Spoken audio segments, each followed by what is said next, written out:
சகோதரன் வடிவேல் அவர்கள் இந்த கூட்டத்தின் ஆசீர்வாதத்திற்காக இப்பொழுது ஜெபிப்பார்கள்.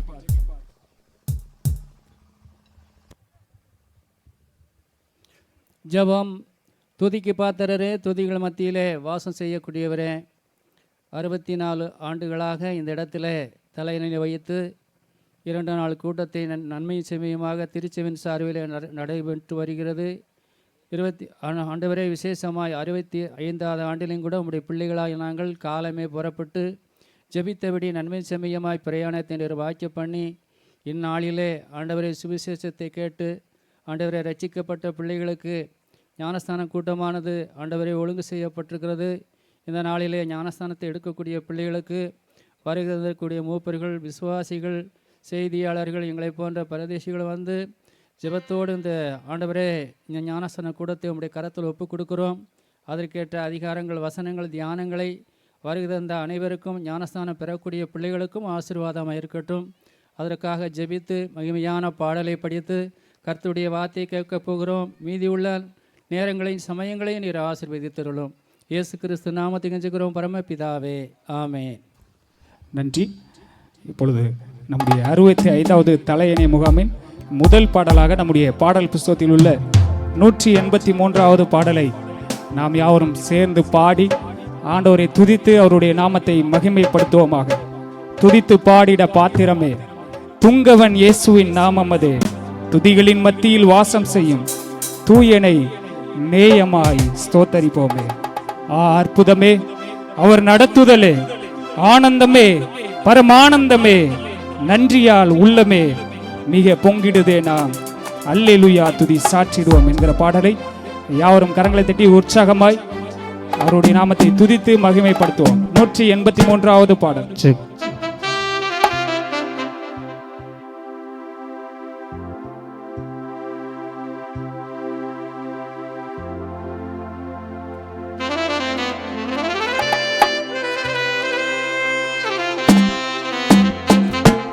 ஆங்காங்கே இருக்கக்கூடியவர்கள் சீக்கிரமாய் மைதானத்திற்கு வரும்படியாய் உங்களை அன்பாய் கேட்டுக்கொள்கிறோம்.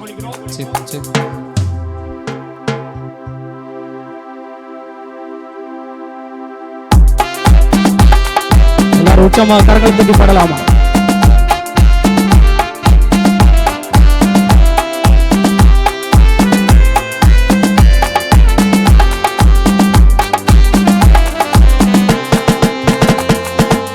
துதித்து பாடிட பாத்திரமே, துங்கவன் இயேசுவின் நாமமதே. துதித்து பாடிட பாத்திரமே, துங்கவன் இயேசுவின் நாமமதே. துதிகளின் மத்தியில் வாசம் செய்யும் தூயனை நேயமாய் ஸ்தோத்தரிப்போமே. அற்புதமே அவர் நடத்துதலே, ஆனந்தமே பரமானந்தமே, நன்றியால் உள்ளமே மிக பொங்கிடுதே, நாம் அல்லேலூயா துதி சாற்றிடுவோம். நன்றியால் உள்ளமே மிக பொங்கிடுதே, நாம் அல்லேலூயா துதி சாற்றிடுவோம். கடந்த நாட்களில் கண்மணி போல் கருத்துடன் நம்மை காத்தாரே, போகையிலும் வருகையிலும்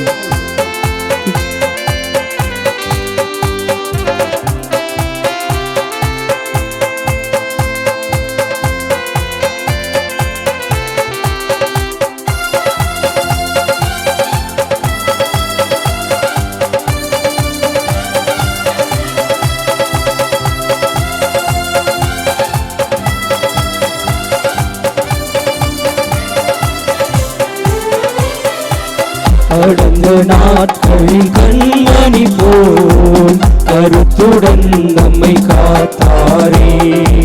கடந்த நாட்களில் கண்மணி போல் கருத்துடன் நம்மை காத்தாரே. கர்த்தரையே நம்பி ஜீவித்திட கிருபையும் ஈந்ததால் ஸ்தோத்தரிப்போமே. அற்புதமே அவர் நடத்துதலே, ஆனந்தமே பரமானந்தமே, நன்றியால் உள்ளமே மிக பொங்கிடுதே, நாம் அல்லேலூயா துதி சாற்றிடுவோம். நன்றியால் உள்ளமே மிக பொங்கிடுதே நாம் அல்லேலூயா துதி சாற்றிடுவோம். அக்கினி ஊடாய் நடந்தாலும் ஆழியின் தண்ணீரை கடந்தாலும் சோதனையோ மிக பெருகினாலும் ஜெயம் நமக்கு ஈர்ந்ததால் அவரை ஸ்தோத்தரிப்போம்.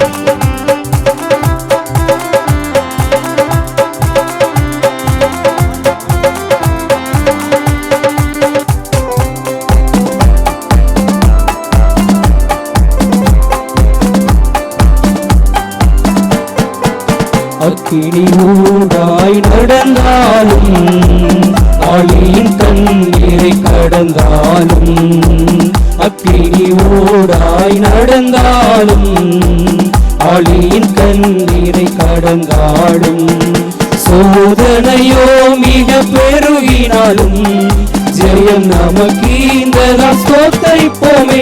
அற்புதமே அவர் நடத்துதலே ஆனந்தமே பரமானந்தமே நன்றியால் உள்ளமே மிக பொங்கிடுதே நாம் அல்லேலூயா துதி சாற்றிடுவோம். நன்றியால் உள்ளமே மிக பொங்கிடுதே நாம் அல்லேலூயா துதி சாற்றிடுவோம். இந்த வனாந்திர யாத்திரையில் இன்பராம் இயேசு நம்மோடு இருப்பார். போகையிலும் நம்முடைய வருகையிலும் உங்களிடம் ஆனதால் அவரை நாம் ஸ்தோத்தரிப்போமாக.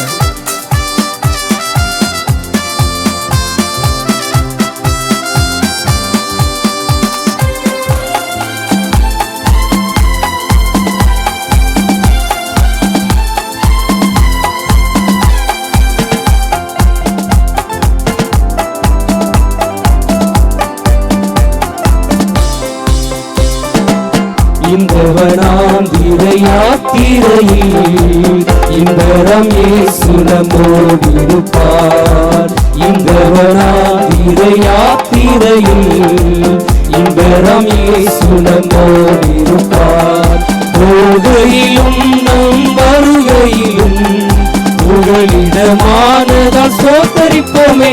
அற்புதமே அவர் நடத்துதலே ஆனந்தமே பரமானந்தமே நன்றியால் உள்ளமே மிக பொங்கிடுதே நாம் அல்லேலூயா துதி சாற்றிடுவோம். நன்றியால் உள்ளமே மிக பொங்கிடுதே நாம் அல்லேலூயா துதி சாற்றிடுவோம். ஆங்காங்கே இருக்கக்கூடிய சகோதர சகோதரிகள் சீக்கிரமாக இந்த மைதானத்திற்கு வரும்படியாக உங்களை அன்பாய் கேட்டுக்கொள்கிறோம். வாஞ்சைகள் தீர்த்திட வந்திடுவார். வாரும் என்றே நாம் அழைத்திடுவோம். வானத்திலே ஒன்று சேர்ந்திடும் நாள் விரைந்து நெருங்கிட ஸ்தோத்தரிப்போம்.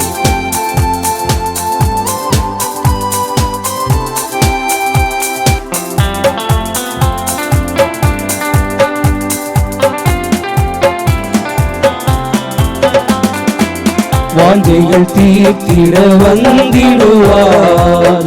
வாரும் என்றே நாம் அழைத்திடுவோம். வாஞ்சைகள் தீர்த்திட வந்திடுவார். வாரும் என்றே நாம் அழைத்திடுவோம். வானத்திலே ஒன்று சேர்ந்திடும் நாள் விரைந்து நெருங்கிட ஸ்தோத்தரிப்போமே. அற்புதமே அவர் நடத்துதலே ஆனந்தமே பரமானந்தமே நன்றியால் உள்ளமே மிக பொங்கிடுதே நாம் அல்லேலூயா துதி சாற்றிடுவோம். நன்றியால் உள்ளமே மிக பொங்கிடுதே நாம் அல்லேலூயா துதி சாற்றிடுவோம்.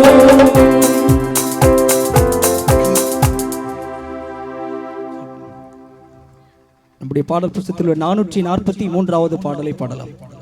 பரிசுத்தம் பெற வந்திட்டீர்களாம், ஒப்பில்லா திரு ஸ்நானத்தினால் பாவ தோஷம் நீங்க நம்பினீர்களாம், இயேசு கிறிஸ்துவின் இரத்தத்தினால்.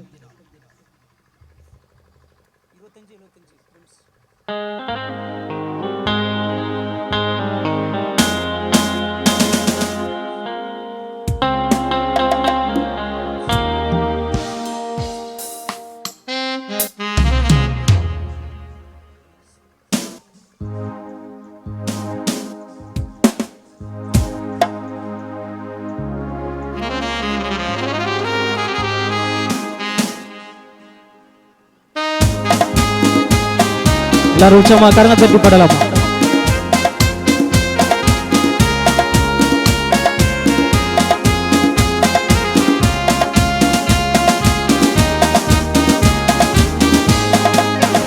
பரிசுத்தம் பெற வந்துட்டீர்களா ஒப்பில்லா திரு ஸ்நானத்தினால் பாவதோஷம் நீங்க நம்பினீர்களா இயேசு கிறிஸ்துவின் இரத்தத்தினால். பரிசுத்தம் பெற வந்துட்டீர்களா ஒப்பில்லா திரு ஸ்நானத்தினால் பாவதோஷம் நீங்க நம்பினீர்களா இயேசு கிறிஸ்துவின் இரத்தத்தினால்.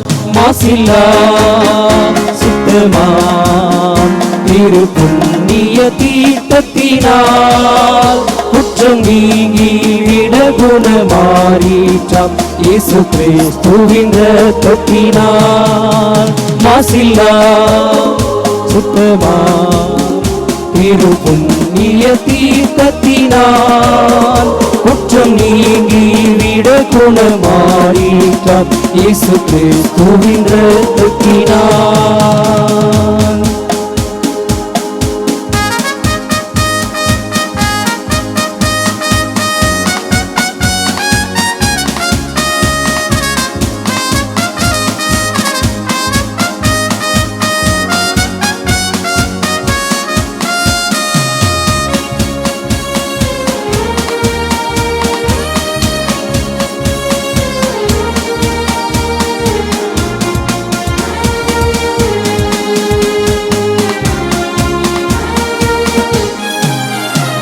பரலோக சிந்தை அறிவீர்களாம் வல்ல மீட்பதையாளத்தினால் மறுஜென்ம குணமடைந்தீர்களாம் இயேசு கிறிஸ்துவின் இரத்தத்தினால். பரலோக சிந்தை அறிந்தீர்களாம் வல்ல மீட்பதையாளத்தினால் மறுஜென்ம குணமடைந்தீர்களாம் இயேசு கிறிஸ்துவின் இரத்தத்தினால். மாசில்லா சுத்தமாம் திரு புண்ணிய தீர்த்தத்தினால் குற்றம் நீங்கி விட குணமாறிட்டாம் இயேசு கிறிஸ்துவின் இரத்தத்தினால்.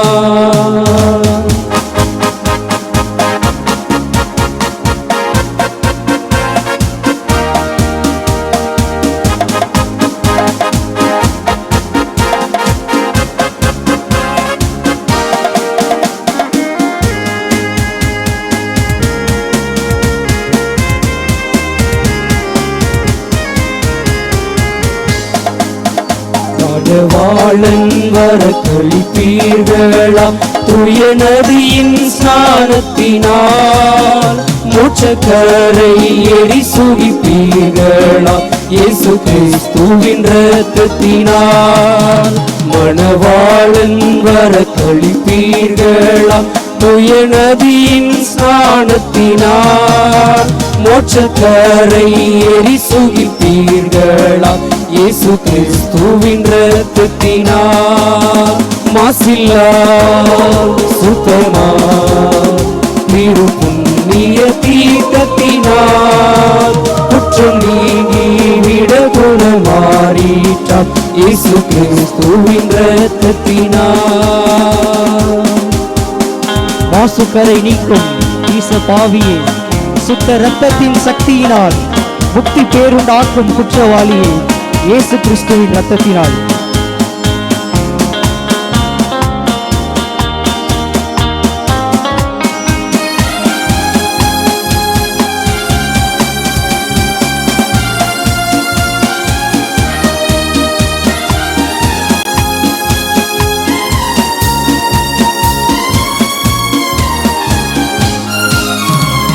சுத்தரை நீங்கும் இசப்பாவியே சுத்த இரத்தத்தின் சக்தியினால் முக்தி பேருண்டாகும் குற்றவாளியே இயேசு கிறிஸ்துவின் இரத்தத்தினால்.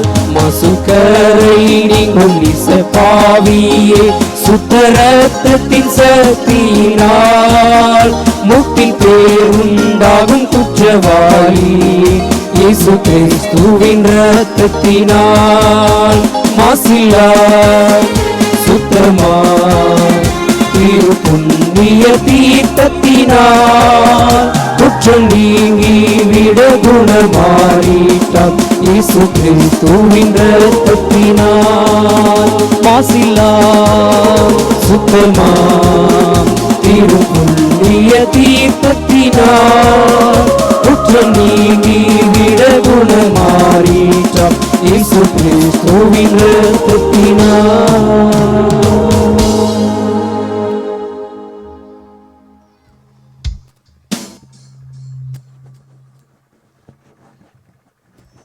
நன்றி.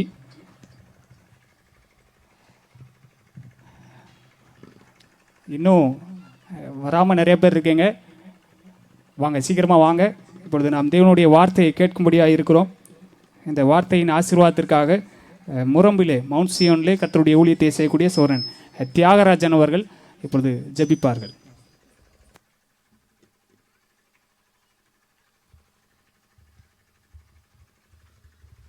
யாவரும் தலைவணங்கி நாம் ஜெபிப்போம். வனாந்தரமான அந்த இடத்துல கர்த்தருடைய பிள்ளைகளாகிய நாம் கூடி தேவனை நோக்கி கூப்பிடும்படியான ஒரு நேரத்தை கர்த்தர் கொடுத்திருக்கிறார். யாவரும் ஒருமித்த கருத்தோடு கூட ஆங்காங்கே இருக்கிற கர்த்தருடைய பிள்ளைகள் இந்த கூடுகையில் வந்து கலந்து கொண்டு கர்த்தரை நாம் மகிமைப்படுத்துவோம். ஜெபம் செய்வோம். கிருபையுள்ள நல்ல பிதாவே, இந்த மத்தியான வேளைக்காக துதிக்கிறோம், ஸ்தோத்தரிக்கிறோம். நல்ல ஆண்டவரை, இந்த வனாந்தரமான இந்த இடத்துல உம்முடைய பிள்ளைகளுடைய தீர்மானத்தின்படி காலையிலிருந்து இம்மட்டுமாக உம்முடைய கிருபை எங்களோடு கூட இருந்ததுக்காக ஸ்தோத்தரிக்கிறோம். இந்த நாளிலும் கதாவே செய்திக்காக உம்முடைய தாசனை எடுத்து நீர் பயன்படுத்துங்க.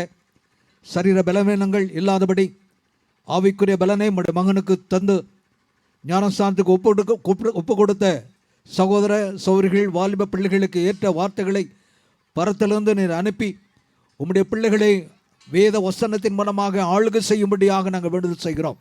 இந்த இடத்துல கத்தாவே, இந்த நாள் முதல் நாளை வரை நடக்கக்கூடிய இந்த கூட்டங்களில் உம்முடைய பிரசன்னம் இருக்கட்டும், உம்முடைய ஆளுகை இருக்கட்டும், உம்முடைய கூடாரம் மரவிலே நீர் காத்து கத்தாவே எந்த விதமான சத்துனுடைய தடைகள் இல்லாதபடி எல்லாவற்றையும் நிர்மலமாக்கி உம்முடைய கோட்டைக்குள்ளாக நீர் ஆண்டவரை வைத்துக் கொள்ளும்படியாக இடத்துல வேண்டுதல் செய்கிறோம். உம்முடைய நல்லாம மகிமைப்படுவதாக. செய்திக்காக காத்திருக்கிற நம்முடைய பிள்ளைகளுக்கு ஆண்டவரை ஞானஸ்தானத்துக்கு ஒப்பு கொடுத்த பிள்ளைகளுக்கு இந்த வார்த்தைகள் அவர்களுக்கு பிரயோஜனமாக இருந்தது என்பதை அவர்கள் உணர்ந்து கொள்ளும்படியாக உம்முடைய பிள்ளைகளை நீர் ரட்சிக்கும்படியாக இடத்தில் வேண்டுதல் செய்கிறோம். எல்லாவற்றையும் எங்கள் ஆண்டவர் மீட்பரும் அருமரட்சகனுமாய் இயேசு கிறிஸ்துவின் மூலம் வேண்டிக் கொள்கிறோம் ஜீவனுள்ள நல்ல பிதாவே. ஆமேன், ஆமேன். நன்றி. இப்பொழுது நமக்கு ஞானஸ்நான ஆலோசனையை நம்முடைய மத்தியிலே வந்திருக்கக்கூடிய சகோதரன் எம்கே சன்னி அவர்கள், அந்தமானிலே கர்த்தருடைய ஊழியத்தை செய்யக்கூடிய எம்கே சன்னி அவர்கள் இப்பொழுது கர்த்தருடைய வார்த்தையை வழங்குவார்கள். நாம் ஜெபத்தோடு இந்த வார்த்தையை கேட்போம்.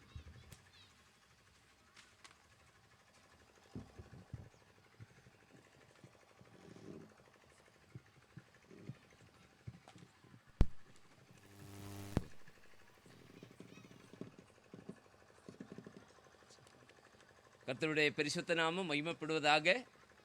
உங்களோடு கூட இந்த தலையணை கேம்பில் சந்தோஷமாக பங்கு சேரும்படியாக எனக்கு ஒரு வாய்ப்பு ஆண்டவர் கொடுத்தார். அதற்காக நான் தேவனை ஸ்தோத்திரிக்கிறேன்.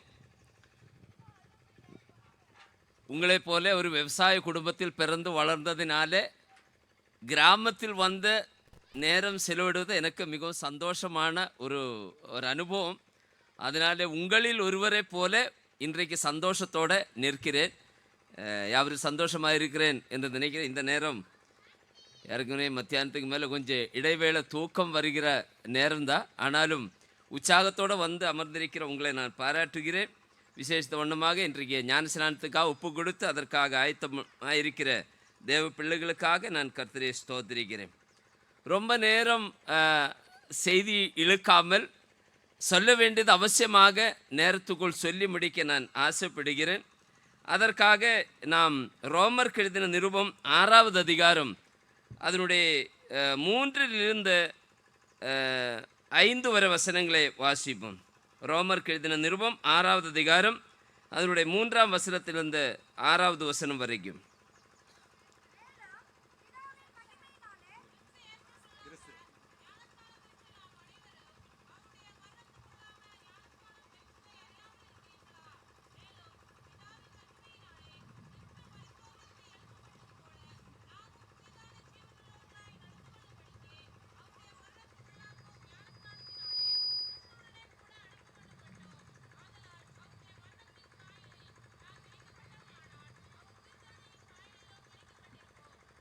போதும். இங்கே அருமையான வசனத்தை நாம் வாசித்து கேட்டோம். நேற்றைய தினம் ஒரு சுருக்கமாக ஞானஸ்நானம் எடுக்கிற தேவ பிள்ளைகளுக்கு ஆலோசனை கொடுக்கும் பொழுது கர்த்தருடைய கட்டளைக்கு கீழ்ப்படுகிற ஒரு அனுபவம் என்று சொன்னேன்.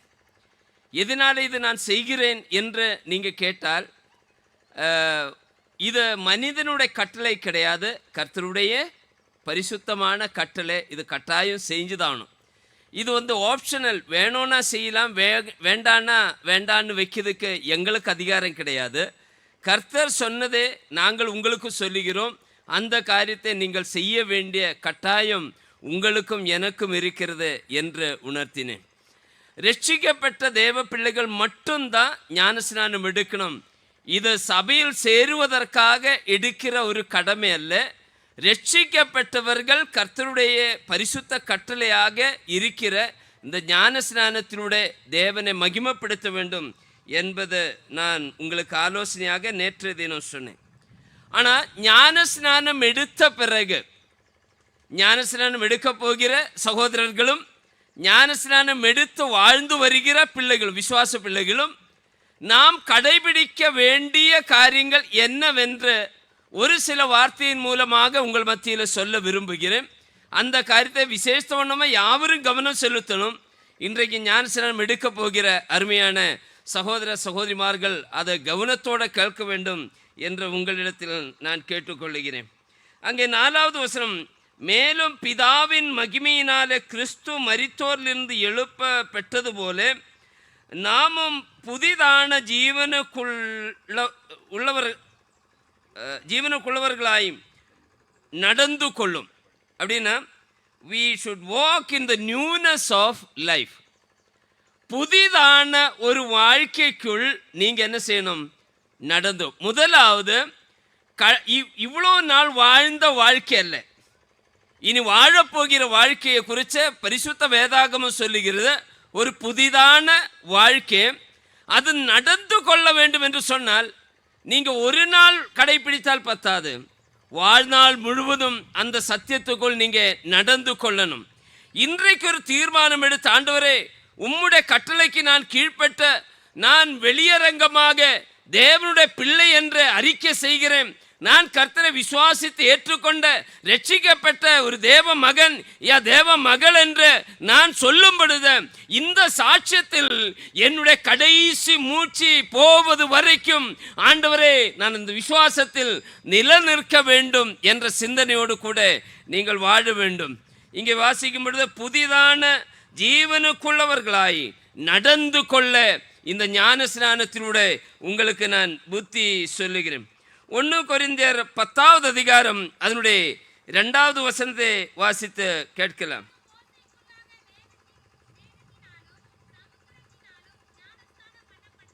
இங்கே நான் வாசிக்கும் பொழுது எல்லாரும் மோசைக்குள்ளாக மேகத்தினாலும் சமுத்திரத்தினாலும் ஞானஸ்நானம் பெற்றார்கள் என்று வாசிக்கிறோம். அந்த வசனத்தை நான் மறுபடியும் கொஞ்சம் கூட விளக்கமாக சொல்ல விரும்புகிறேன். இங்கே வாசிக்கும் பொழுது, இஸ்ரவேல் ஜனங்களை மோசே எகிப்து நாட்டிலிருந்து விடுவித்து கொண்டு வந்தார். எகிப்து நாட்டினுடைய அரசனாகிய பரோனிடத்தில் பேசும் பொழுது, நாங்கள் எங்கள் தேவனை ஆராதிக்கும்படியாக எத்தனை நாள் பிரயாணம் செய்து போனோம் சொன்னாங்க? 3 நாள் பிரயாணம் செய்து நாங்கள் எங்கள் தேவனை ஆராதிக்க போக வேண்டும் என்று மோசே அரசனிடத்தில் சொன்ன, பரோனிடத்தில் சொன்ன. இன்றைக்கு நான் ஒரு காரியம் இப்படி சொல்ல விரும்புகிறேன். நீங்கள் ஞானஸ்நானம் பெற்ற பிறகு அருளாட்சி பிரதரன் சபையோட ஐக்கியம் கொண்டு அங்குள்ள ஆராதனையில் அப்பம் விட்டு கர்த்தரை ஆராதிக்க போகும் பொழுது அதற்கு முந்தின வாழ்க்கையில் உங்களுக்கு கடைபிடிக்க வேண்டிய 3 முக்கியமான விஷயத்தை உங்களுக்கு சொல்ல நான் விரும்புகிறேன். முதலாவது காரியம், நான் சபையின் 7 படிகளை குறித்து சொன்ன பொழுது முதலாவது காரியம் ரட்சிப்பு நமக்கு இருக்க வேண்டும். 2வது ஞானஸ்நானம் பெற்றவர்களாக இருக்க வேண்டும். 3வது ஸ்டெப் என்ன தெரியுமா? அதுதான் பிரித்தெடுத்தல். அப்படித்தானே? செப்பரேஷன், பிரித்தெடுத்தல் அனுபவம். அப்படின்னா உலகத்தாரில் நின்று, உலகத்தின் சட்டங்களில் இருந்த, உலகத்தின் அந்த கல்ச்சரில் இருந்த, உலகத்தின் சம்பிரதாயங்களிலிருந்த, உலகத்திலிருந்து நீங்கள் பிரித்தெடுக்கப்பட்டவர்களாக ஆண்டவரை ஆராதிக்க போக வேண்டும் என்பது ஒரு உபதேசமாக இருக்கிறது. நீங்க கேட்கணும்னு சொல்லி நான் சொல்லலை, நீங்க கடைபிடிக்கணும்னு சொல்லி நான் சொல்லுகிறேன். ஒரு பிரித்தெடுத்தல் வாழ்க்கை உங்களுக்கு இல்லை என்றால் நீங்க ஞானஸ்நானம் எடுக்காதே என்று தான் சொல்ல முடியும். இன்றைக்கு நீங்கள் ஞானஸ்நானம் எடுக்கும் பொழுது, நான் ஆண்டவருக்காக ஒரு புதிதான வாழ்க்கை நடத்த போகிறேன், நான் ஆண்டவருக்காக ஒரு புதிய ஐக்கியத்தில் இருந்த கர்த்தரை மகிமைப்படுத்துகிறேன் என்று சொல்வதற்காக உங்களே நீங்கள் ஆயத்தப்படுத்த வேண்டும் என்று சொல்லி உங்களுக்கு ஆலோசனை சொல்லுவேன். வாலிபர்களுக்கு கூட்டம் நடத்தும்போது நான் இப்படி சொல்லுவது சாதாரணமாக இருக்கிறது. நான் சொல்லுவேன், யாரோட நீங்க நண்பத்துவத்தை கடைபிடிங்க. You can have friendship with your friends, ஆனால் you cannot fellowship with all your friends, நான் கிறிஸ்டியன் ஃப்ரெண்ட்ஸ். நீங்கள் கிறிஸ்தவ பிள்ளைகளோடு மட்டும்தான் என்ன செய்ய முடியும்? ஐக்கியம் கொள்ள முடியும். நீங்கள் நண்பர்த்துவம் யாரோட பண்ணலாம், நண்பர்களாக இருக்கலாம், ஆனால் ஐக்கியம் கொள்வதற்கு வேதத்தில் உங்களுக்கு அனுமதிக்கப்பட்டது ரட்சிக்கப்பட்ட தேவ பிள்ளைகளோடு மட்டும்தான் ஐக்கியம் கொள்ளணும். அவர்களோடு மட்டும்தான் ஆராதனையில் பங்கு பெறணும். அவர்களோடு மட்டும்தான் அவருடைய வாழ்க்கையில் அவர் கடைபிடிக்கிற உபதேசத்தோடு மட்டும்தான் நீங்கள் உண்மையும் உத்தமமாய் நடக்க வேண்டும் என்பதை சொல்லி நான் அந்த பகுதியை விடுகிறேன். இங்கே வாசிக்கும் பொழுது ஒரு சமுத்திரத்தூட இஸ்ரவேல் ஜனங்கள் நடந்து போனதை குறித்து பவுலடியார் கொரிந்திய விசுவாசிகளுக்கு உணர்த்துகிறார். இங்கே நமக்கு தெரியும், இங்கே ஒரு அருவி ஓடுது இல்லையா? இந்த அருவிக்கு இந்த பக்கம்னு சொல்லுது. அந்த நான் வந்தோன்னு சொன்னேன், மூப்பர்களில் ஒரு சகோதரன் சொன்னேன், போன வருஷம் நம்ம இந்த அருவி கடந்து 100 மீட்டர் அந்த பக்கம் இந்த தலைநை முகாமை நடத்தினோம். இன்றைக்கு அருவிக்கு இந்த பக்கத்தில் நம்ம உட்கார்ந்த இந்த தலைநை கூட்டத்தை நடத்துகிறோம்னு சொன்னேன். நீங்கள் பார்த்தீங்களா வித்தியாசம்? அந்த அருவிக்கு அந்த பக்கம் இந்த பக்கம்னு சொல்லும் பொழுது ஒரு பிரிவு அங்கே வருது இல்லையா? சமுத்திரத்தோட ஜனங்கள் நடந்து போனார்ன்னு சொன்னால் அந்த சமுத்திரத்துக்கு அந்த பக்கம் இருக்கிற வாழ்க்கைக்கும் சமுத்திரத்துக்கு இந்த பக்கம் இருக்கிற வாழ்க்கைக்கும் ஒரு வித்தியாசம் காண வேண்டும். நீங்கள் ஞானஸ்நானத்திலூടെ எடுக்கிற ஒரு தீர்மானத்தின்படி இனி வருகிற வாழ்க்கையில் ஒரு வித்தியாசம் காண வேண்டும். அந்த வித்தியாசம் உங்களுக்கு காண்பிக்க முடியாமல் பழைய வாழ்க்கையும் புதிய வாழ்க்கைக்கும் வித்தியாசம் இல்லைன்னா நீங்கள் ஞானஸ்நானம் எடுக்காதே என்று தான் நான் சொல்ல முடியும். நீங்கள் ஒரு தீர்மானம் எடுத்து ஞானஸ்நானம் எடுக்கும்போது ஒருவன் கிறிஸ்துவுக்குள்ளானால் அவன் புதிய சிருஷ்டியாவான். பழையது சொல்லுங்க, நீங்க சொல்லுங்க, ஒளிந்து போயிடுச்சு. பழையதெல்லாம் கூட சேர்த்துட்டு நீங்க இந்த சமுத்திரத்தை கடக்காதீங்க. பழையதெல்லாம் ஒளிந்து போயிடுச்சு, எல்லாமே என்ன ஆயிடுச்சு? புதுதாயிடுச்சு. ஒரு புது வாழ்க்கையின் அனுபவத்தோட புதிய வாழ்க்கையின் நடத்தத்தோட முன்னேறி செல்ல கர்த்தர் உங்களுக்கு உதவி செய்வாராக. மறுபடியும் கலாத்திய நிருபம் 3ஆம் அதிகாரம் 27வது வசனம். கலாத்திய நிருபம் 3ஆம் அதிகாரம் அதனுடைய 27வது வசனம்.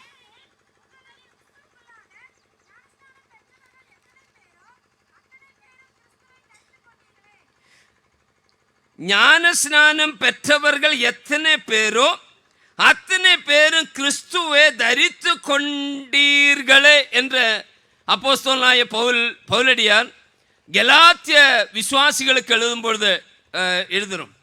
கலாத்திய விசுவாசிகளை குறித்து கொஞ்சம் அங்கே இங்கே கொஞ்சம் கலக்கத்தில் இருந்த விசுவாசிகள் தான். ஆனால் வசனம் சொல்லும் பொழுது பவுலடியார் சொல்லுகிறார், நீங்கள் ஞானஸ்நானம் பெற்றதினால உங்கள் வாழ்க்கையில் இருக்கிற ஒரு ஒரு நடவடிக்கை குணம் என்னன்னா, கிறிஸ்துவை என்ன செய்யணும்? தரித்து கொள்ளணும். இப்போ நான் இங்கே இருந்தால் என்னை வெளிப்படையாக என்னுடைய நான் எதை தரித்திருக்கிறேனோ அதை பார்க்க முடிகிறது இல்லையா? ஒரு ஞானஸ்நானம் எடுத்த விசுவாசி நடந்து போகையில் அவரை பார்த்து இவர் கிறிஸ்தவனாய் இருக்கிறேன், அருளாட்சி கிறிஸ்தவ சபையில் பிரதரன் சபையில் இருக்கிற ஒரு விசுவாசி ஆயிருக்கிறேன் என்று சொல்வதற்காக உங்களோட வாழ்க்கையில் அந்த ஒரு என்ன சொல்றது ஐடென்டிட்டி கட்டாயம் இருக்க வேண்டும். நான் 35 வருடமா அந்தமான் நிக்கோபார் தீவில் இருக்கிறேன். ஆரம்ப நாட்களில் 10 to 12 வரை உள்ள பள்ளி கூடத்தில் போகிற பிள்ளைகளுக்கு 10 to 12 அந்த ஸ்கூலில் போகிற மாணவர்களுக்கு நான் பாடம் நடத்தியிருந்தேன். நூற்றுக்கணக்கான சீஷர்கள் எனக்கு உண்டு. நீங்கள் அந்த சீஷர்கள் இன்றைக்கி நிறைய பேர் இந்த அந்தந்த இடத்துல வேலையில் இருக்கிறாங்க, ஆஃபீஸர்ஸாக இருக்காங்க.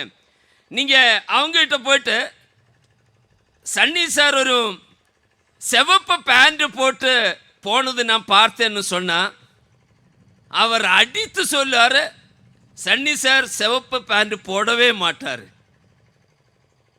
ஒரு ஒயிட் பேண்ட் போட்டேன்னு சொன்னாலும் அவர் சொல்லுவார் அதுக்கு சான்ஸே இல்லை, அவர் போட மாட்டார் சொல்லுவார்.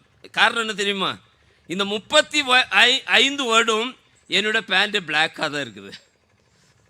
சில டைமில் ஸ்டூடெண்ட்ஸ் கேட்பேன், சார் ஒரே பேண்ட்டு தானே, இல்லை சொல்லுவேன் நான் பிராண்டு மட்டும் காமிச்சு கொடுப்பேன். பிளாக் ஒரே கலர் தான்ப்பா, ஆனால் பிராண்டு டிஃப்ரெண்டாக நீ கூர்ந்து பார்த்தா அது தெரியும் அப்படின்னு சொன்னேன். என்னை குறித்த ஒரு ஐடென்டிட்டி இருக்குது, நான் பிளாக் பேண்ட்டு தான் போடும். நான் ஒரு அனுபவத்தை சொல்கிறேன். இன்னைக்கு நீங்கள் ஞானஸ்நானம் எடுத்த பிறகு உங்களை எங்கே பார்த்தாலும் அவன் ஒரு கிறிஸ்தவனாயிருக்கிறேன் என்று சொல்வதற்காக நீங்களுடைய அந்த அடையாளம் காண்பிக்க வேண்டும். வார்த்தையில் கிறிஸ்துவினுடைய வார்த்தைகள் இருக்க வேண்டும், செயல்களில் கிறிஸ்துவினுடைய சுபாவத்தை வெளிப்படுத்த வேண்டும். ஆராதனைக்கு போகும்போது அவர் ஒருவரே ஆராதனைக்கு யோகியன் என்று சொல்வதற்காக வேற அங்கேயும் இங்கேயும் போய் ஆராதிக்க வேண்டியவரே ஆராதிக்கின்ற நிலைமையில் ஆராதிக்க வேண்டிய இடத்தில் ஆராதிக்கும்படியாக உங்களோட வாழ்க்கையை நீங்கள் என்ன செய்யணும்? சரிப்படுத்த வேண்டும். அப்பப்போ மாறக்கூடாதுங்க. அப்பப்போ என்ன செய்யக்கூடாது? மாறக்கூடாது. சந்தர்ப்பங்கள் நமக்கு ஏராளமாக வந்துவிடும். ஆனால் அந்த சிச்சுவேஷனில் கர்த்தரை ஆராதிக்கிற விஷயத்திலும், கர்த்தரை மகிமைப்படுத்துகிற விஷயத்திலும், கர்த்தருக்காக சாட்சி சொல்லுகிற விஷயத்திலும் நம்ம என்ன செய்யாது? தடுமாறக்கூடாது. நான் இப்போது ஊழியர் செய்கிற அந்தமானுக்கு, நிக்கோபாரில் 7 வருஷம் ஊழியர் செய்த அங்கேருந்து அந்தமானுக்கு புதுசாக வரும் பொழுது பிரிட்ஜிகஞ்ச் என்ற ஒரு இடத்துல ஊழியத்தை ஆரம்பித்தேன். அந்த கிராமம் பயங்கர ஹிந்து வெறி கொண்ட ஒரு கிராமம். அந்த கிராமத்தில் நான் ஆரம்ப நாட்கள் 10 மேக்கிங் தான் என்னுடைய வருமானம். அநேக பிள்ளைகளுக்கு பாடத்தை கற்றுக் கொடுத்தேன். அப்படி அந்த ஸ்கூலில் இருக்கிற மேக்சிமம் ஸ்டூடெண்ட்ஸு எனக்கு ஸ்டூடெண்ட்ஸாக வந்தாங்க. நான் பாடம் கற்றுக் கொடுத்த பிள்ளைகளெல்லாம் நன்றாக படித்து அந்த ஸ்கூல் நல்ல பேர் எடுத்தாங்க. அதனால ஒரு கவுன்சிலிங் கேம்புன்னு சொல்லி நான் ஒரு பிள்ளைகளுக்கு ஒரு கேம்பு வச்சேன். அந்த கேம்பில் அந்த ஹெட்மாஸ்டர் ஸ்கூலில் இதை அறிவித்த அந்த ஸ்கூலோட 150க்கு மேலே பிள்ளைகள் என் கேம்பில் வந்தாங்க. அந்த கேம்பில் நான் நல்ல பாடல்களை கற்றுக் கொடுத்தேன், நல்ல மோரல் ஸ்டோரிஸ் சொன்னேன். கர்த்தராகி இயேசு கிறிஸ்துவே மையம் வைத்து நல்ல குணாதிசயங்களை அந்த பிள்ளைகளுக்கு கற்றுக் கொடுத்தேன். அதை பார்த்து கொண்டிருந்த கிட்டத்தட்ட 40 வாலிபர்கள் எனக்கு விரோதமாக எழுந்து என்னை ஒரு வாட்டி ரோடில் தடை செய்த, சார் நீங்கள் பிள்ளைகளை கூட்டி வைத்தீங்க நல்லது, நல்ல பாடம் கற்றுக் கொடுக்கணும்னு சொல்லிங்க அது நல்லது, நீங்கள் கிறிஸ்துவை மையமாக வைத்து பேசுனது தப்பாகி போயிடுச்சு, நீங்கள் லால் பகதூர் சாஸ்திரி இல்லைனா மகாத்மாந்தி அந்த மாதிரி நம்முடைய இந்தியாவுடைய லீடர்ஸை வச்சு பேசியிருந்திருக்கலாமே அப்படின்னு சொன்னேன். நான் சொன்னேன், என் வாழ்க்கையில் நான் ரொம்ப மோசமான நிலைமைக்கு இருந்த பொழுது என்னுடைய வாழ்க்கையை மாற்றின இயேசு கிறிஸ்துவை மையம் வைத்து தான் என் வாழ்க்கையில் சொல்ல முடியும், வேறு யாரையை குறித்தும் அவ்விதமாக சொல்வதற்கு எனக்கு இல்லை அப்படின்னு சொன்னேன். எனக்கு வார்னிங் கொடுத்தாங்க. கர்த்தருடைய கிருபை இன்றைக்கி நான் உயிரோடு இருக்கேன். வார்னிங் கொடுத்தவர்கள் எல்லாம் இன்றைக்கி கிட்டத்தட்ட 20 வாலிபர்கள் அவங்க நித்தியத்துக்கு போயிட்டார்கள். நான் சொல்லுகிறேன், என்னோட வாழ்க்கையில் ஒரு ஒரு உண்மை இருந்துச்சு. என்னை எங்க சொன்னாலும் யாரை குறித்து சொல்லுவேன்? என்னை ரட்சித்த இயேசு கிறிஸ்துவை குறித்து சொல்லுவேன். இன்னைக்கு ஞானஸ்நானம் எடுக்கிற பிள்ளைகளுக்கு நான் சொல்லுகிறேன், அருமையான தம்பிமார்களே, தங்கச்சிமார்களே, சகோதரர்களே, சகோதரிமார்களே, நீங்கள் ஞானஸ்நானம் எடுத்த பிறகு உங்க வாழ்க்கையில் ஒரு உறுதிப்பாடு இருக்கணும். நான் கிறிஸ்துவை தரித்திருக்கிறேன். என்னோட வாழ்க்கையிலூட மற்றவர்கள் அறிய வேண்டிய ஒரு காரியம் இருந்தால் அது இயேசு கிறிஸ்துவை மட்டும்தான் அறிய வேண்டும். இயேசு கிறிஸ்துவை மட்டும்தான் நான் வெளிப்படுத்த வேண்டும். பவுலடியார் பிலிப்பியர் 1:21 கிறிஸ்து எனக்கு ஜீவன், சாவு எனக்கு ஆதாயம். நான் வாழ்ந்தால் கிறிஸ்துவுக்காக, நான் பேசினால் கிறிஸ்துவுக்காக, நான் அறிமுகம் செய்தால் கிறிஸ்துவை தான் அறிமுகம் செய்வேன். நான் செய்கிறதெல்லாம் கிறிஸ்துவின் மகிமைக்காக செய்வேன் என்று சொன்ன பவுலடியார் போலே அருமையான சகோதர சகோதரிமார்களே, உங்க வாழ்க்கையிலும் கிறிஸ்துவுக்கே, கிறிஸ்துவின் மகிமைக்கே என்று சொல்லி வாழ வேண்டும் என்று சொல்லி அந்த பகுதியிலிருந்து கடந்து செல்லுகிறேன். இங்கே கொலோசியர் நிருபம் 2ஆம் அதிகாரம் 12வது வசனத்தை வாசிப்போம். கொலோசியர் 2:12.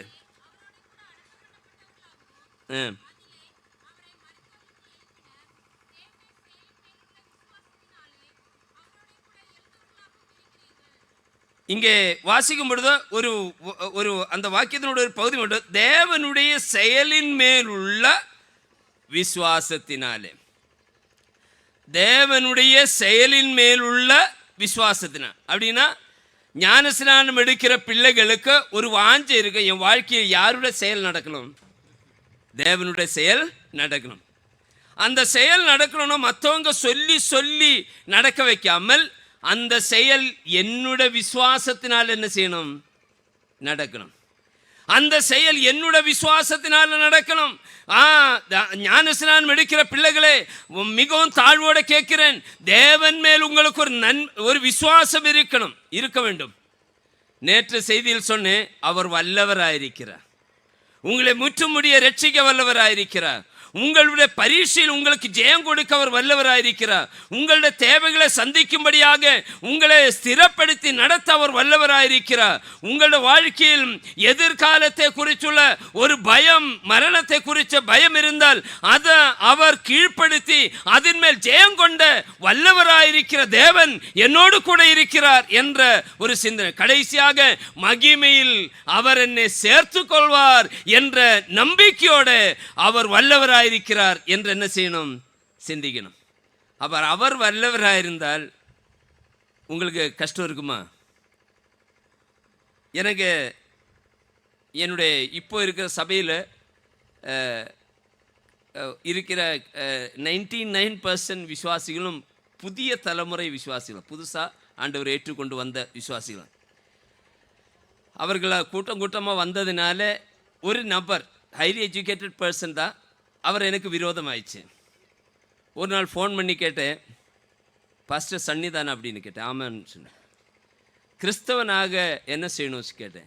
நான் கிறிஸ்துவ விசுவாசித்தால் போதும், அவரை ஏற்றுக்கொண்டால் போதும், நீங்கள் கிறிஸ்துவன். நான் சபைக்கு வந்தால் என்ன கொடுப்பீங்கன்னு கேட்டேன். நான் சொன்னேன், எங்கள் சபையில் சபைக்கு வர்ற விசுவாசிகள் தான் காணிக்க கொடுக்கணும், நாங்கள் கொடுத்து அவங்கள வரவழைக்கிற பழக்கம் இல்லை அப்படின்னு சொன்னேன்.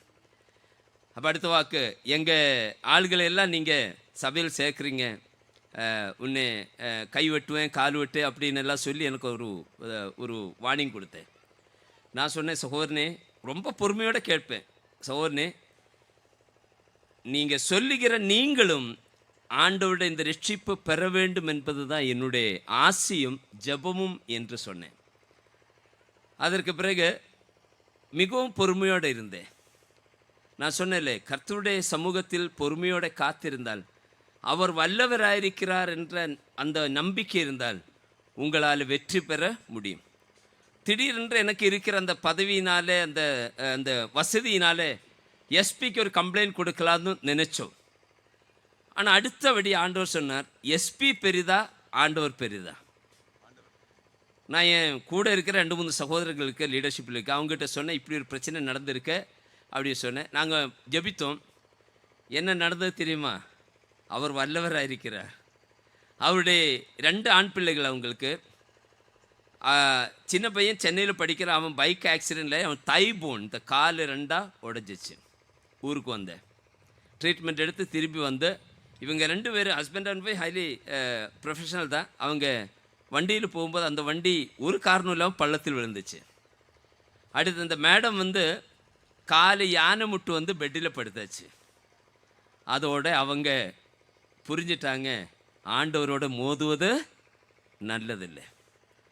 அதுக்கு பிறகு என் பிள்ளைங்க இப்போது பெரிய பிள்ளைங்களாக இருக்குங்க. என்னை வழியில் பார்த்தா அந்த சார் வந்து மிட்டாய் வாங்கி கொடுப்பேன். சார் பிள்ளைங்களுக்கு கொடுத்து என் 27 இயர்ஸ் பெரியவன், அவனு அன்னைக்கு 24 23 இயர்ஸ் இருக்கு. 23 வயசுள்ள பிள்ளைக்கு என்ன செய்கிறாங்க, மிட்டாய் வாங்கி கொடுக்குறாங்க. அன்றைக்கி நான் எஸ்பி கிட்ட போயிருந்தால் ஒருவேளை எஸ்பி வந்து அந்த என்கொயரி நடத்தி ஒருவேளை எங்களுக்குள்ள அந்த வைரம் பெருசாக பண்ண தவிர சமாதானத்தை உண்டு பண்ண முடியாது. நான் சொல்லுகிறேன், இந்த நம்பிக்கை விசுவாசிகளுக்கு இருக்கணுங்க. எந்த ஒரு பிரச்சனை வந்தாலும் அந்த பிரச்சனையை தீர்க்க அவர் தான் வல்லவர்.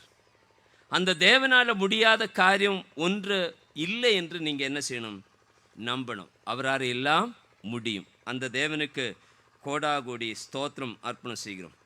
நான் வாசித்த அந்த 1 கொரிந்தியர் 10வது அதிகாரம் 2வது வசனத்தில் சொல்லப்பட்ட ஒரு விஷயம் உங்களுக்கு உணர்த்தி என்னுடைய செய்தியை சீக்கிரமாக முடிக்கிறேன்.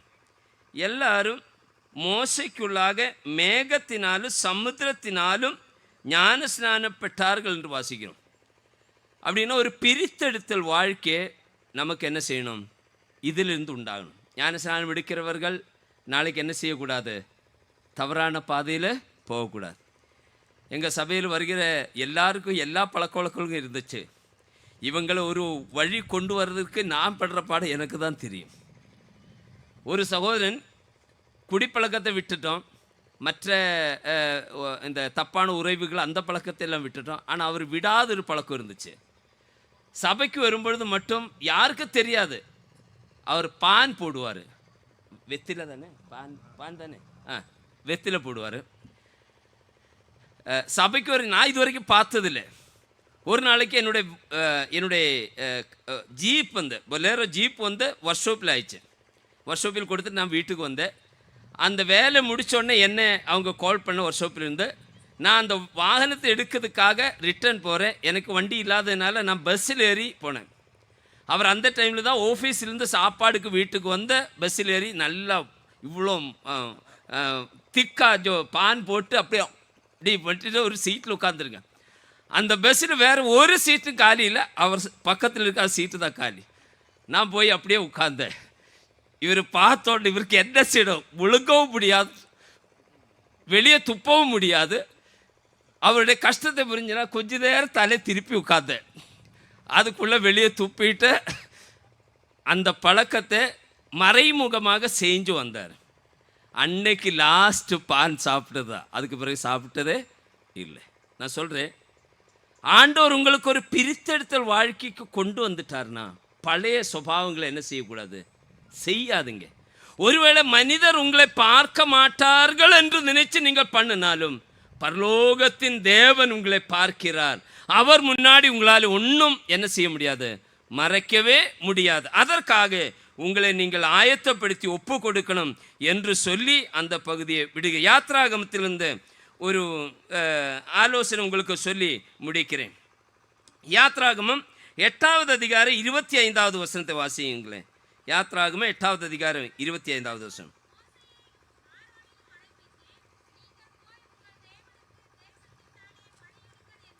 ஓகே, இங்கே வாசிக்கும் பொழுது நீங்கள் போய் உங்கள் தேவனுக்கு தேசத்திலே தானே பலியிடுங்கள் என்றார். அப்படின்னா அந்த கதை உங்களுக்கு தெரியும், சம்பவம் உங்களுக்கு தெரியும். எகிப்து நாட்டிலிருந்து இஸ்ரவேல் ஜனங்களை விடுவிக்க மோசே வலுக்கட்டாயமாக வாரோனிடத்தில் பேசும்பொழுது வாரோ சொல்ல, இங்கே ஆண்டவரை ஆராதிக்கணும் தானே, ஏன் தேசத்தில் ஆராதிச்சிருங்க, இதுக்கு 3 நாள் ட்ராவல் பண்ணி அங்கே போய் ஆராதிக்கணும் அப்படின்னு ஏன் சொல்கிறீங்க, இங்கே என் தேசத்தில் நான் உங்களுக்கு ஃப்ரீடம் கொடுக்குறேன், ஆராதிங்கன்னு சொன்னேன். மோசே அனுமதித்தாரா? இல்லை. அவர் சொன்ன 3 நாள் ட்ராவல் பண்ணி இந்த சமுத்திரத்தை கடந்து தான் நாங்கள் போய் தேவனை ஆராதிக்கணும். பார்வோனே, உன்னுடைய தேசத்துக்கும் எங்களுடைய தேசத்துக்கும் சம்பந்தம் இருக்கக்கூடாது. உன்னுடைய ஆராதனை ஆராதனைக்கும் எங்களுடைய ஆராதனைக்கும் வித்தியாசம் இருக்க வேண்டும். உன்னுடைய தேவனுக்கும் எங்களுடைய ஜீவனுள்ள தேவனுக்கும் வித்தியாசம் இருக்கிறபடியால் இந்த தேசத்தில் நாங்கள் ஆராதிக்க மாட்டோம் என்று மோசே சொன்னான். ரெண்டாவது தடை பாருங்களேன். இன்னைக்கு உங்களுக்கு சில காரியங்கள் வரும். ஆராய்ச்ச போது பக்கத்தில் ஒரு சபை இருக்கு, போங்க ஆராதிங்க அப்படின்னு சொல்லுறதுக்கு வருவாங்க. நீங்கள் எங்கே என்ன செய்யணும்? 10 கிலோமீட்டர் தூரத்தில் இருந்தாலும் அருளாட்சி சபைக்கு வந்து ஆராதி. இல்லைன்னா நம்ம சகோதர சபைகள் எங்கே இருக்குதோ அந்த சபைக்கு போய் ஆராதிக்கிறோம். அந்த ஆலோசனை உங்களுக்கு சொல்ல விரும்புகிறேன். ரெண்டாவது 28வது வருஷம். அப்பொழுது வாசிங்க 28வது வருஷம்.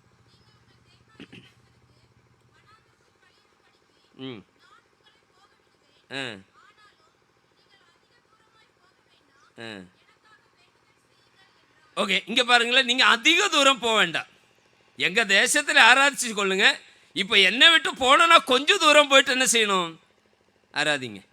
இன்றைக்கி அப்படி ஒரு ஆலோசனை நடக்குது தெரியுமா? நம்ம வாலிப பசங்கள் அந்த ஆலோசனைக்கு கீழ்ப்படுகிறதாக நான் சொன்னால் நீங்கள் கோவிச்சிக்காதுங்க. இன்னும் சென்னை, பெங்களூர் மற்றும் நகரங்களில் நம்ம பிள்ளைங்கள் போகிறாங்க படிப்புக்கும் வேலைக்காக. அங்கே போகும்போது அருகாமல் நியர்பை நம்ம சபை இல்லை. இருக்கிற சபையில் ஒரு 15 பேர் 20 பேர் தான் இருக்கும். அப்போ தான் அவங்க ஃப்ரெண்ட்ஸு கூப்பிடுவாங்க, ஏடா அவ்வளோ தூரம் போனோம், 7 கிலோமீட்டர் ஏன் போனோம்? 2 கிலோமீட்டரில் நம்ம ஒரு நல்ல சபை, பெரிய கூட்டம், திரளான கூட்டம் அங்கே போவாங்க. அங்கே போனோன்னே இவனோட திறமையை பார்த்தோன்னே உடனடியாக கீபோர்டிஸ்டா இல்லைனா அக்கௌண்ட்டாக இருந்தால் அக்கௌண்ட்டு கொடுப்பாங்க, ஏதாவது பொறுப்பு கொடுப்பாங்க. இதுவரை நம்ம சபையில் பொறுப்பு கிடைக்காதவன அங்கே அந்த பொறுப்பு கிடைச்சோன்னா இந்த சபை தான் பரலோகம் என்று சொல்லி அதில் இருந்துடுவார்கள். ஆனால் ஒன்று கேட்குறேன், வாரத்தின் முதல் நாள் அப்பம் பிற்க கூடி வருகையில் என்ற அப்போஸ்தல நடவடிக்கைகள் 20வது அதிகாரம் 7வது வசனத்திலூட அப்போஸ்தலர்கள் நமக்கு காட்டி கொடுத்த இந்த அருமையான சத்தியம் இருக்கிற சபை உன் கண் முன்னாடி இருக்கையில் இந்த வெகு தூரத்தில் போக வேண்டாம், ஆராதிச்சால் போதுமே. பிரைஸ் அண்ட் வர்ஷிப் இங்கே இருக்கிறது. அடிப்படையான அந்த அப்பம் பிட்டுதல் இல்லை என்றால் என்ன குறை என்று சொல்லி நீங்கள் அதை அசட்ட பண்ணினால் பார்வோன் சொன்ன அந்த ஆலோசனைக்கு நீங்க கீழ்ப்படுறீங்க, வெகு தூரத்தில் போகாதீங்க என்று சொல்லும் பொழுது பக்தனாகிய மோசே அதுக்கு ஒத்துக்கொள்ளல. ஆராதனை ரெண்டு விதம் இருக்கும். ஒன்று formal worship, 2 informal worship. Informal வர்ஷிப்பை நீங்கள் எந்நேரமும் கர்த்தரை ஸ்தோத்திரிக்கலாம் இல்லையா? கரெக்ட் தானே சகோதரர்கள்? எந்நேரமும் கர்த்தரை என்ன செய்யலாம்? நன்றி சொல்லலாம். நன்றி சொன்னாலே ஆராதனை. ஆனால் அந்த நன்றி சொல்லுது ஃபார்மல் வர்ஷிப் அல்ல. ஃபார்மல் வர்ஷிப் என்ன தெரியுமா? வாரத்தின் முதல் நாள் கர்த்தரை அப்பம் விட்டு ஆராதிக்கணும். அப்போஸ்தலர்கள் தேர்ந்தெடுத்தாங்க. கிறிஸ்து நமக்கு ஒப்பு கொடுத்த காரியம் என்ன? அப்பம் எடுத்து அவர் நுறுக்கி அப்போஸ்தலர்கள் இது என் சரீரத்தின் நினைவு. பாத்திரம் எடுத்த ஸ்தோத்திரம் சொல்லி அவர்களுக்கு கொடுத்த இதன் இரத்தத்தின் நினைவு. நான் வருவதும் வரைக்கும் என்ன செய்யணும்? நீங்கள் ரட்சிக்கப்பட்ட 10 வாரம் சபைக்கு போனீங்க, அப்பம் விட்டு ஆராய்ச்சிங்க. அடுத்த மாதம் நான் இந்த கிராமத்தில் வேறொரு கிராமத்துக்கு போயிட்டேன், நான் கிராமத்துக்கு வரும்போதெல்லாம் பண்ணுறேன்னு சொல்லி சாக்கு போக்கு சொல்லாது.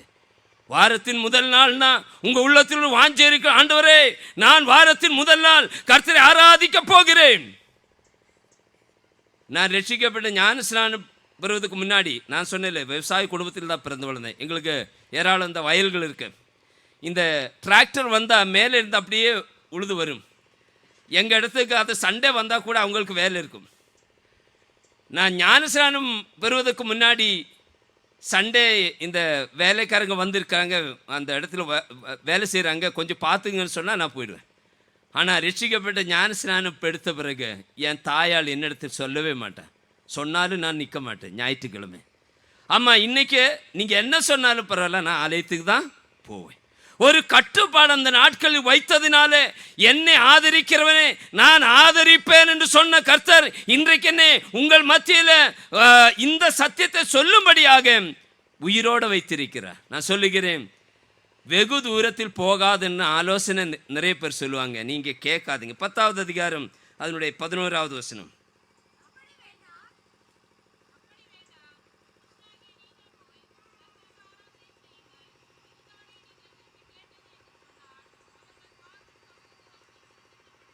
ஓகே, இங்கே பாருங்களேன். புருஷராகிய நீங்கள் போய் கர்த்தருக்கு என்ன செய்யணும்?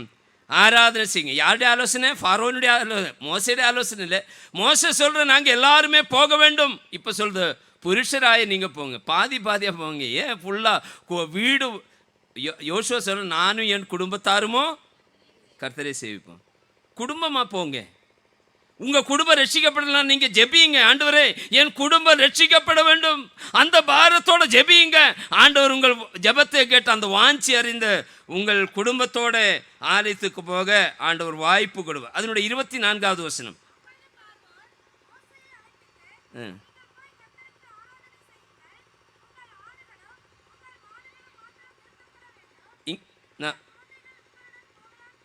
இங்கே வாசிக்க, உங்கள் குழந்தைகளை கூட்டிட்டு உங்கள் குடும்பத்தை கூட்டிட்டு. ஆனால் என்ன செய்வோம்? ஆடு மாடு இங்கே இருக்கட்டும், ஆடு மாடு இங்கே இருக்கட்டும். ஆடு மாடை பார்க்கறதுக்கு நீங்கள் இருந்துக்க, மற்றவங்களெல்லாம் போட்டோம் அப்படின்னு சொன்னேன். அதுவும் சில தடைங்க. நீங்கள், நானும் என் குடும்பத்தாரும் என் சம்பத்தும், என் ஆஸ்தியும் சம்பாத்தியம் எல்லாம் யாருக்கு சொந்தமாகணும்? ஆண்டவருக்கு சொந்தம். உங்களுக்கு இருக்கிற நன்மைகள் கர்த்தருக்காக நீங்கள் என்ன செய்யணும்? அர்ப்பணம் செய்கிறோம். அருளாட்சி சபையில் இருக்கிற விசுவாசிகள் அருளாட்சி சபையுடைய ஆவிக்குரிய ஊழிய வளர்ச்சிக்காக உங்களுடைய தாங்குதல் சரியாக செலுத்தி நீங்கள் அதை ஆண்டவரை கனப்படுத்த வேண்டும் என்று சொல்லுங்க. இந்த முகாமுக்காக நீங்கள் தாராளமாக கொடுத்திருக்கிறீர்கள். உங்களை குறித்து நான் அது கேட்டபோது சந்தோஷப்படுகிறேன். அந்த மனப்பூர்வமான அந்த உங்களுடைய சம்பாத்தியம், உங்களுடைய அர்ப்பணிப்புக்காக தேவனே ஸ்தோத்திரம். கடைசியாக ஒரு வார்த்தை கூட சொல்லி நான் முடிக்கிறேன். அதனுடைய 26வது வசனம்.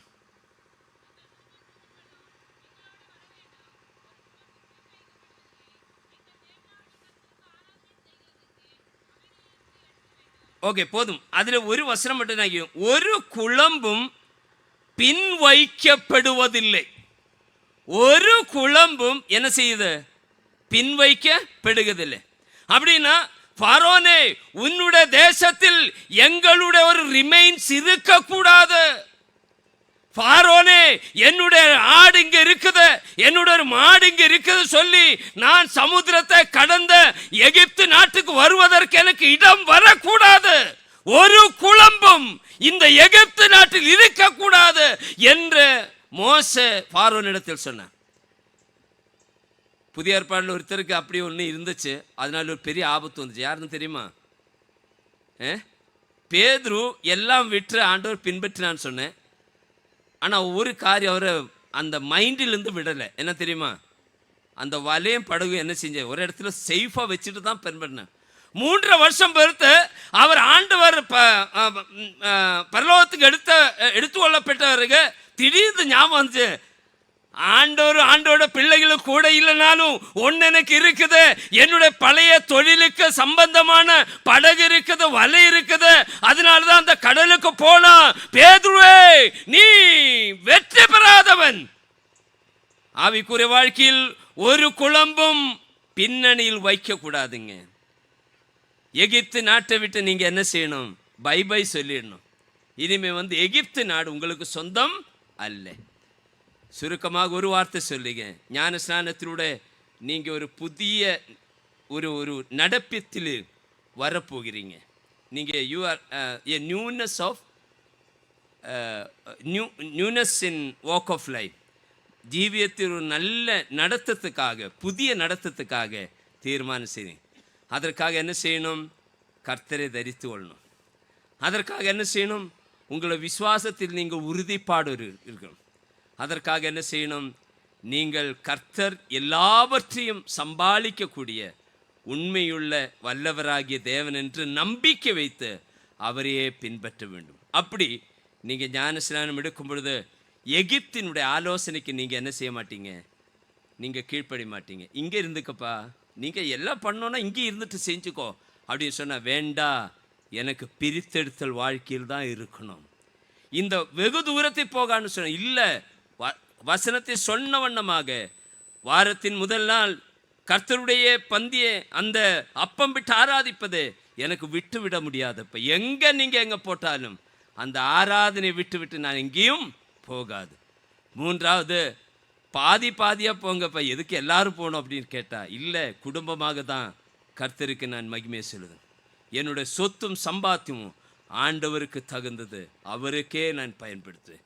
இந்த ஆலோசனையால் கர்த்தர் உங்களை நடத்துவாராக. ஞானஸ்நானம் எடுக்கிற எல்லா பிள்ளைகளுக்கும் எல்லா நன்மைகளும் கர்த்தராகிய வெற்றி கொடுக்கிற கர்த்தராகிய இயேசு கிறிஸ்துவின் நாமத்தில் உங்களுக்கு சொல்லி என் செய்தியை முடிக்கிறேன். கர்த்தருடைய நாமம் மகிமைப்படுவதாக.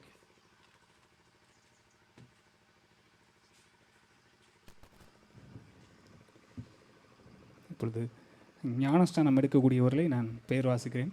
தயவுசெய்து எழுந்து நிற்குமாறு உங்களை அன்பாக கேட்டுக்கொள்கிறேன். கீதா, சகோதரன் சந்திரன், சகோதரன் காளியப்பன், சகோதரி சூர்யா, சகோதரி சத்யா, சகோதரி வள்ளி, சகோதரன் சாமிதாஸ், சகோதரன் தானியல், சகோதரன் ஜெயராஜ், சகோதரன் ஏனோக், சகோதரன் யாக்கோபு ராஜா, சகோதரன் எபனேசர், சகோதரன் பினேகாஸ், சகோதரி ஆவிலா, சகோதரன் மனோஜ்குமார், சகோதரன் முத்துராஜ், சகோதரி பிச்சையம்மாள்,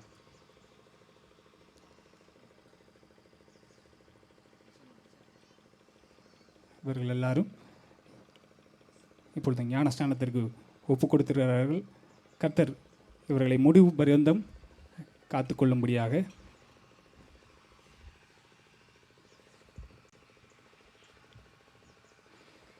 இயேசுவின் பின்னே போக துணிந்த இவர்களை முழுவதுமாய் ஆண்டவர் நடத்தும்படியாக நாம் இந்த பாடலை கூட இவர்களோடு சேர்ந்து நாம் பாடுவோம். இயேசுவின் பின்னே போக துணிந்தேன், பின்னோக்கேன் நான், பின்னோக்கேன் நான். இயேசுவின் பின்னே போகத் துணிந்தேன், இயேசுவின் பின்னே போகத் துணிந்தேன், இயேசுவின் பின்னே போகத் துணிந்தேன், பின்னோக்கே நான், பின்னோக்கே நான், பின்னோக்கே நான், பின்னோக்கே நான்.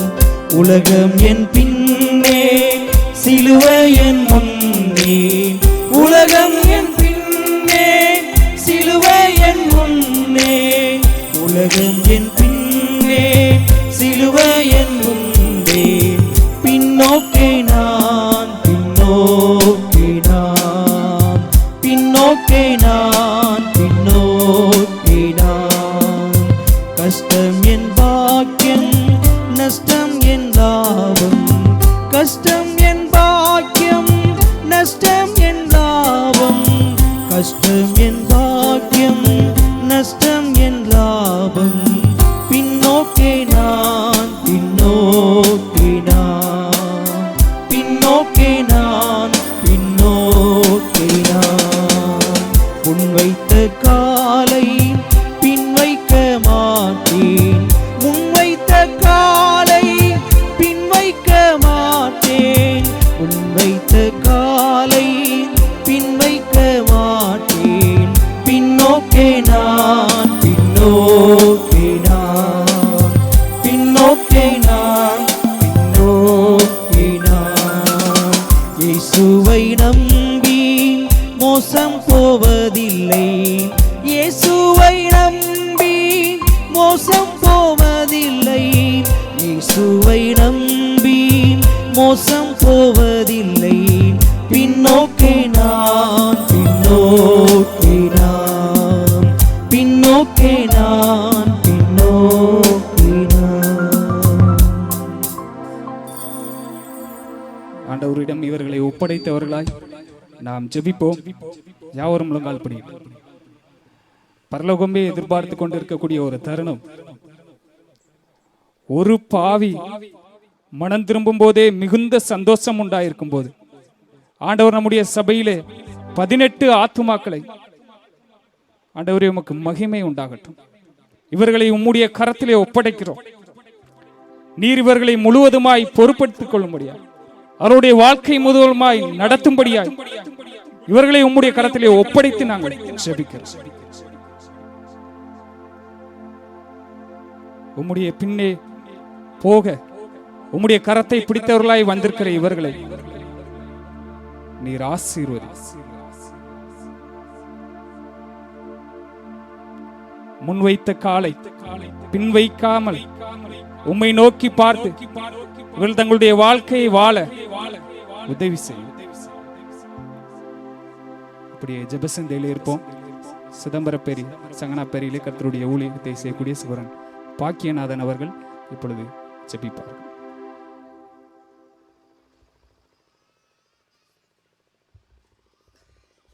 ஜெயிப்போம்.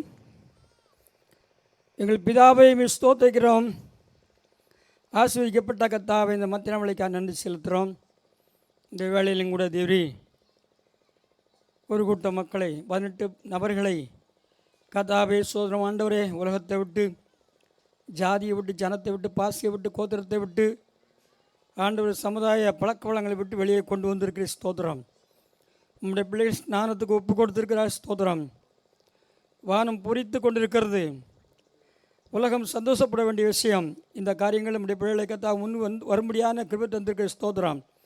கத்தாவே ஆண்டவரே எகிப்திலே கத்தாவே பார்வனுடைய அடக்குமுறைக்கும் அவருடைய ஆலோசனைக்கும் அவனுடைய கத்தாவே பழக்க வழக்கத்துக்கும் அவளை ஒப்பு கொடுக்கவில்லை.